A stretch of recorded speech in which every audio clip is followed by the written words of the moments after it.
What's up, guys? Brady here. Favorite albums videos are back. I've been wanting to bring this series back for quite a while now. Uploaded quite a few videos for this series in 2024 and also the first half of last year.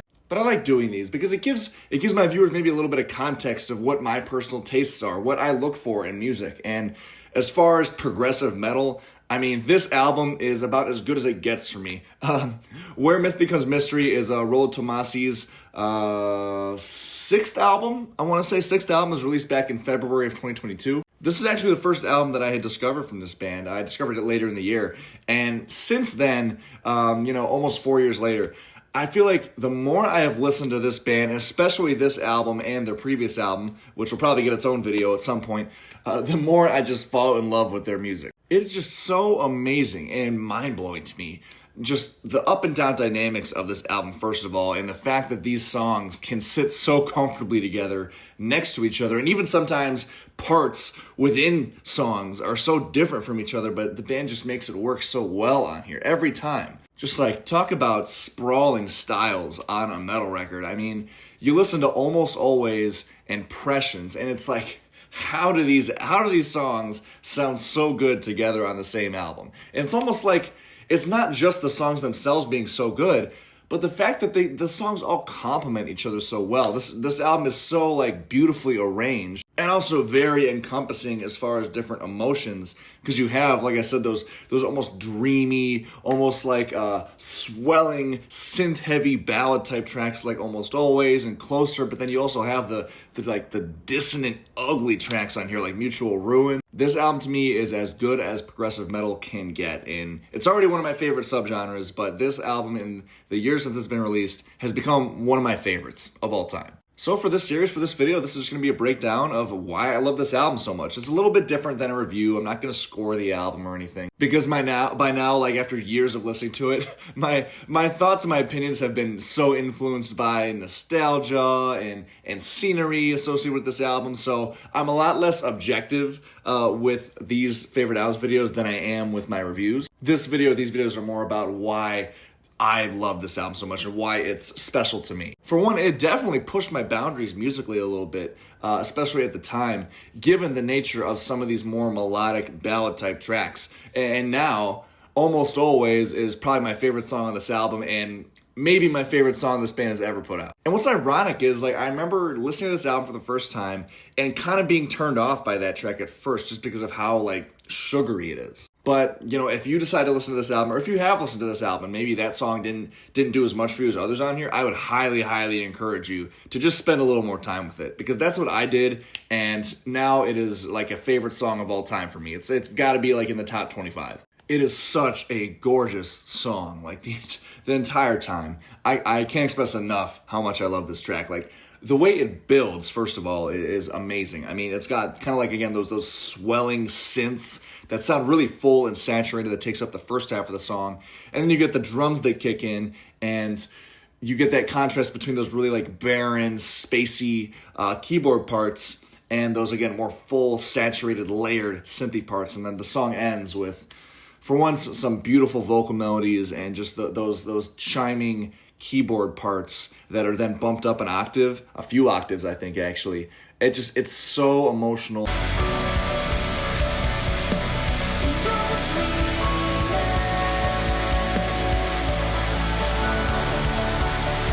In particular, that part where like the saturation kind of all drops out, and again, you get that really like delicate piano part creeping in, and then Eva comes in and she says, "Are you listening to your heart?" And that in particular is a part that always gives me chills. The song that probably gets second place for me on the record in a very similar vein is the track Stumbling later on in the record, which is such a fitting name. This song is literally a full-on piano bell, but it has like this eeriness to it and this moodiness that just makes it sound almost whimsical, but it also makes it have this darkness to it. The song is very barren and very stripped back, and definitely kind of the most spacious song on the record, whereas other melodic tracks get really saturated and full and layered, like I said. This one thrives in just being, again, very like delicate and very easy on the ears and light. It splits things up in the album context as well, just being very much the most stripped back song on here.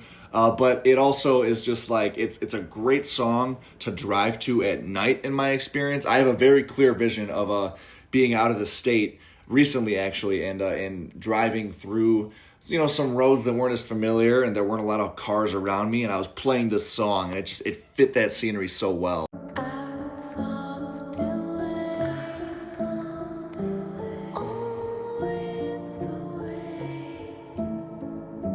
And it's especially always jumped out to me on this album because if there's any Halo fans watching, it reminds me a lot of the Halo 3 ODST soundtrack, which is maybe my favorite video game soundtrack ever. I absolutely love that. And this song, it fits. Like, Halo's music has always been very, like, piano-driven, and they have a lot of parts, especially on ODST, where it's more of, like, that jazzy, kind of isolated, that it gives you those feelings of isolation like this song does.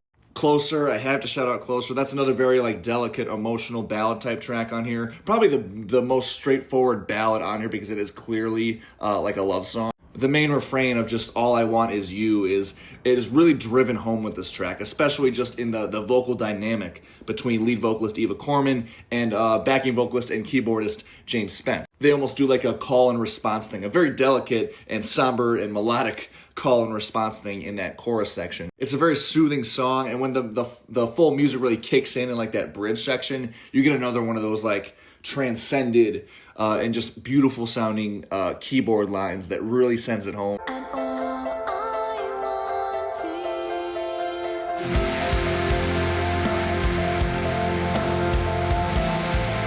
This is just another very sonically rich song, and it's probably like the most positive song on the album overall. So those are 3 tracks on here that commit pretty much 100% to being fully melodic and just beautiful songs. But you have other tracks on here that are more kind of split. They're more in the middle. They have some really heavy parts, but then they also have the more melodic, the more stripped down parts. Drip is a great instance of that. It's got that cracking snare drum that is a great, memorable intro to the song. I've always remembered that and associated with this song, just the cracking snare drum constantly driving that first intro part of the song. But then what makes that part the coolest is just the constant groove switch it has. It goes through, I think, like 3 groove switches, but it still kind of sounds the same with its rhythm the whole time. It's a very creative intro to the song. Again, it's got like this slow build, similar to Almost Always, but obviously done in a heavier way. And then when the full band really does kick in, it's one of the grooviest parts on the record as well, which is something, again, that this record does a great job at in multiple parts. So the song gets really heavy and fairly dissonant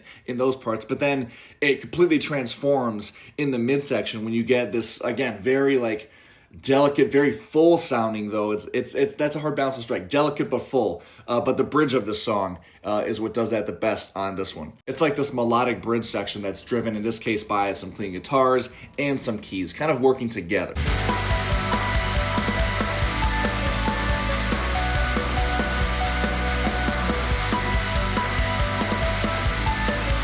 That kind of bridge post-chorus section of the song Prescience is another great instance of that, because Prescience is one of the heaviest songs on here. It's got one of the sickest main grooves on the record. And then you get that kind of quiet, like stripped down, really barren, clean guitar key section, which again is like one of the best parts on the album. The odd time ideas are used so well on this track.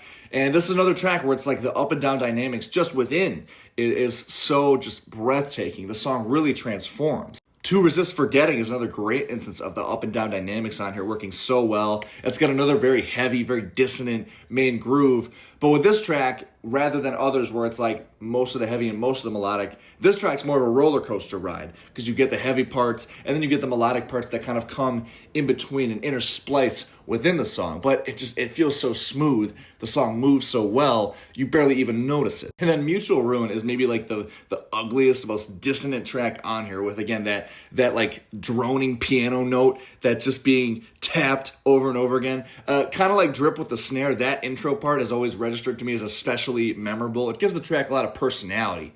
And then when just those ugly, dissonant guitars kick in, that part is just so, it's beautifully ugly. That's the best way of describing it.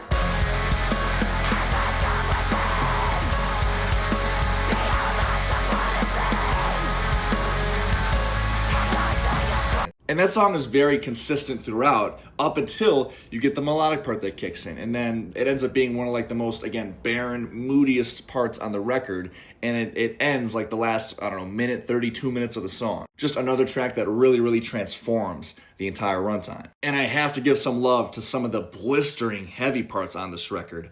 I mean, Labyrinthe is maybe one of the best, like, straight up prog metal grooves I have ever heard. It's techy, it's super infectious, super groovy and catchy, but it has like this constant groove switch that it employs through also some incorporation of those odd time qualities.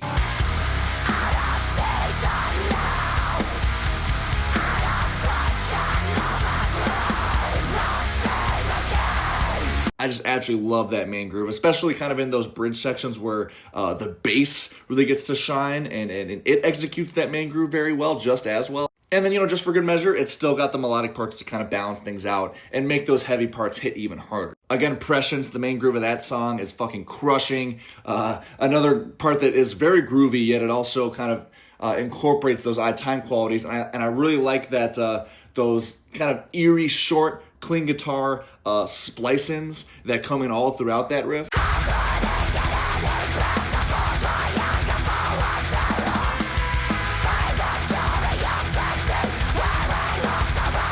And then when that transitions into that really like dissonant, spacious part, I think that part hits really hard as well. Also, track 2, Cloaked, which is maybe like the most straightforward song in here overall, just in its structure. It again has a very infectious main groove. It still has that element of techiness to it, and the heavy melodic balance on here takes more from that like progressive metalcore, even just straight up metalcore sound, but Rolo still really makes it their own on this track. Overall, like this is just, it's such a diverse record. It has something for everybody on here if you're into metal, and especially progressive metal. It is just, it's so emotionally dynamic and profound. It is arranged perfectly. The melodic parts are beautiful and soothing, and the heavy parts are fucking crushing and dissonant as fuck, but it works so well on here. Everything works together so well despite these drastic changes in dynamics. So yeah, I'm really hoping for some new music from Rolo this year. They did that EP last year, which I talked about in my top 5 EPs of the year. I love that. So fingers crossed. Let's hope we get an album this year. But anyways, thank you guys so much for watching. If you're a fan of this album, if you're a fan of Rolo, please comment below your thoughts on it. I'd be very curious to hear them. Remember to hit subscribe for more rock and related content and album reviews.